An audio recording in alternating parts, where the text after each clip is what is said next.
কাল থেকে মায়ের শরীরটা একটু ভালো আছে, তো রান্নার দায়িত্ব বেড়ে মায়ের কাঁধেই চলে গেছে। আমাকে আর সকাল সকাল রান্না করতে হয় না, তো সকাল সকাল আমি হানি পিদ্রুর সাথে অনেক সময় কাটাতে পারি। কিন্তু হঠাৎ করে হানির যে কী করে চুরি করা স্বভাবটা হয়ে গেল আমি বুঝতে পারছি না। কাল রাতেও মায়ের প্লেট থেকে খাবার চুরি করে খেয়েছে, আর সকালেও চুরি করার চেষ্টা করছিল। লোকজন দেখলে ভাববে আমরা হয়তো খেতেই দিই না। এত টাকা দিয়ে যে র্যাবিট ফুডটা কিনছি ওটা মনে হয় আমার খাওয়ার জন্য কিনেছি।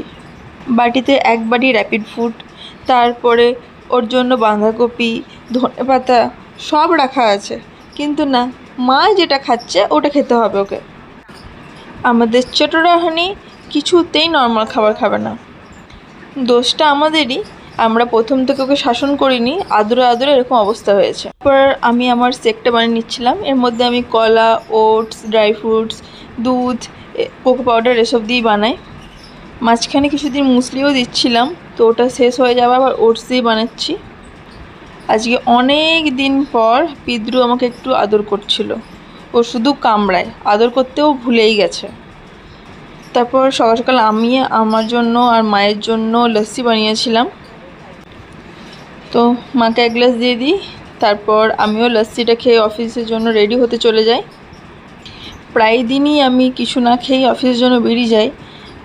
ব্যাস, তারপরে তাড়াতাড়ি করে রেডি হয়ে বেরিয়ে যাই বাস ধরার জন্য।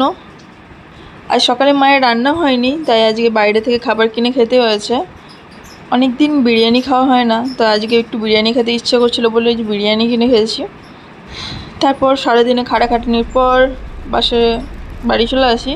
অন্য দিনের তুলনায় আজ বাস প্রচুর ফাঁকা ছিল। তারপর আজ বাবা আর আমি সবজি বাজার করতে লেগে যাই, কারণ সকাল সকাল না হলে রান্না হয় না।